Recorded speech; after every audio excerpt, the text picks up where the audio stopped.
पूजा पाठ, कर्मकांड, ज्योतिष सीखने एवं सनातन धर्म से संबंधित वास्तु शास्त्र, जंत्र मंत्र, तंत्र, शास्त्रोक्त ज्ञान प्राप्त करने के लिए जुड़े हमारे इस चैनल से। नमस्कार मित्रों, बहुत बहुत होली की शुभकामनाएं लेकर के आपके लिए आज प्रमुख जानकारी लेकर के आए हैं कि होलिका पर्व को किस तरह से मनाना चाहिए। प्रायः हम बहुत वर्षों से सनातन धर्म में इस होलिकोत्सव को मनाते आ रहे हैं, पर ये हमारी भी जानने की जिम्मेदारी है कि होली का महात्म्य क्या है, होली क्यों मनाते हैं और होली कैसे मनाना चाहिए और इसके मनाने के पीछे हमारा उद्देश्य क्या है। तो ये विषय आज आपके लिए हम लेकर के आए हैं।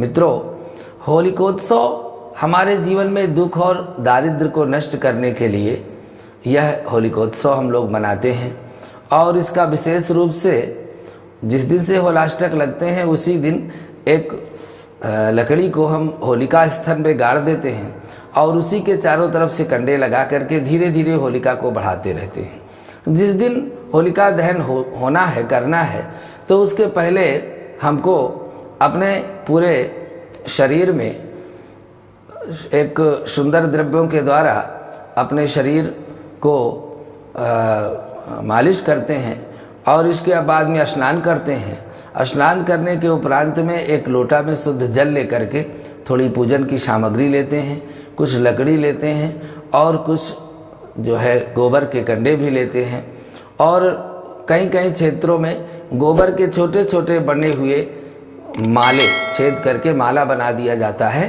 गोबर के कंडों का और उसको लेकर के होलिका दहन पर जाना है। जाने के बाद में सर्वप्रथम जल से अभिसिंचन करके उस स्थान की पवित्रता को बरकरार करना है, पवित्रता को रखना है। सुंदर आसन में बैठ करके यदि सामूहिक रूप से होलिकोत्सव का पूजन करना चाहते हैं तो उनके लिए यह है कि उसमें से कोई एक प्रमुख व्यक्ति को आसन में बैठाल करके आचमन करके पवित्री धारण करके और इसके पश्चात में एक संकल्प लेना चाहिए। संकल्प यह है कि जब हम किसी भी तरह का कोई पूजन करते हैं तो उसमें संकल्प का एक विषय महत्वपूर्ण होता है।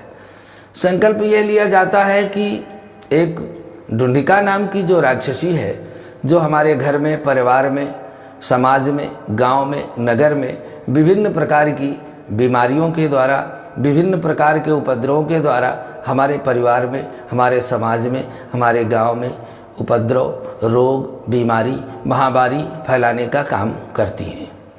उनकी शांति के लिए हमको संकल्प लेना है कि अद्य दिवसे होलिकोत्सव, होलिका पूजन शुभ समय, ढूंढिका राक्षसी संतुष्टि पूर्वकम पूजनम अहम करिष्ये।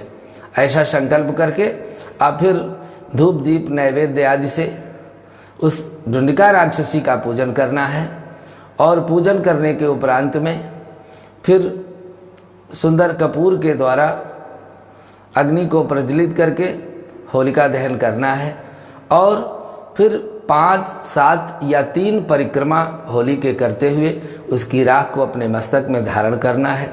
यदि आप व्यक्तिगत रूप से होलिका पूजन के लिए जाना चाहते हैं तो इन्हीं सब सामग्रियों को लेकर के वहाँ जाना है और इसके पश्चात में हाथ में जल लेकर के संकल्प करना है कि हमारे घर और परिवार में ढूंढिका राक्षसी का जो भी उपद्रव है उसकी शांति के लिए हम होलिका माता की पूजा करते हैं। ऐसा संकल्प करके और फिर जो भी धूप दीप नैवेद्य सामग्री आप ले गए हैं उससे पूजन करके और विशेष रूप से लकड़ी और कंडे गोबर के वो उनको ले जाने हैं। यदि माला आपके यहाँ चलती है तो उस कंडे की माला को होलिका को पहनाना है और 3 परिक्रमा कम से कम आपको मौन होकर के करना है और उस भस्म को अपने मस्तक में धारण करके अपने घर चले आना है।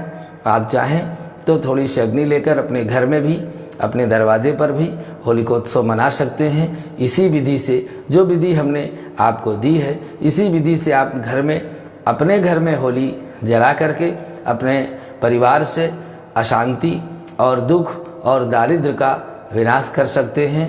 इस होलिकोत्सव पर इस बार मुहूर्त का जो विशेष विधान है, जो समय है, वो हम आपको विस्तार पूर्वक इसमें बताने का प्रयास करेंगे।